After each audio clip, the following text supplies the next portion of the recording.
গাজীপুরে আপনারা জানেন সাম্প্রতিক সময়ে এক ইমাম মাওলানা রইসুদ্দিন তাকে যখন নির্যাতন করে নির্মমভাবে পিটিয়ে হত্যা করা হলো, আমরা সেখানে পুলিশ কমিশনারের সাথে সাক্ষাৎ করেছি, জোর দাবি জানিয়েছি। আমরা সেই ঘটনাটাকে আমরা কিন্তু খুব লাইনে নিয়ে এসেছিলাম। আমরা এটা খুব বিচ্ছিন্নভাবে বিশৃঙ্খলা সৃষ্টি হয়ে গেছিল।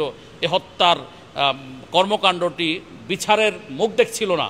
আমরা যখন পুলিশ কমিশনারের সাথে সাক্ষাৎ করি এবং আমরা ওসিকে জোর দাবি জানাই যে এই ঘটনার মামলা নিতেই হবে, তখন প্রশাসন আশ্বস্ত করেন আমাদেরকে, তারা সিদ্ধান্ত নেন তারা মামলা নেবেন।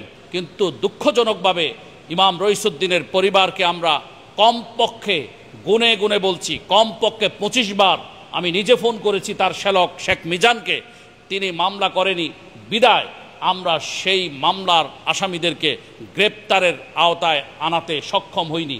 এ বিষয়ে অনেকে আমাদেরকে প্রশ্ন করেন যে আপনারা ইমাম রইসুদ্দিনের জন্য কি করেছেন গাজীপুরে। আমরা সুস্পষ্টভাবে তাদেরকে জানাতে চাই, আমাদের আন্তরিকতার কোনো কমতি ছিল না। আমরা ওই মামলায় তদন্ত রিপোর্ট করেছি, ইউটিউবে সেই তদন্ত রিপোর্টগুলো স্পেসিফিকভাবে দেয়া আছে। কিন্তু তার পরিবার যদি মামলা না করে, তার স্ত্রী এখনও জীবিত, তার শ্যালকেরা জীবিত, তার ভাইয়েরা জীবিত, তারা যদি মামলা না করে, তাহলে আমরা কিভাবে প্রশাসনের সাথে কানেক্টিভিটি রেখে ওই আসামিগুলোকে কিভাবে গ্রেপ্তার করাবো? মামলা তো করতে হবে। যেহেতু মামলা করছে না, কোন কারণে করছে না সেটাতে আমরা সন্দিহান। কোন রহস্যজনক কারণে ইমাম রইসুদ্দিন হত্যার বিচারের জন্য তার পরিবার মামলা করেনি, সেটা আমরা কনফিউশনে আছি।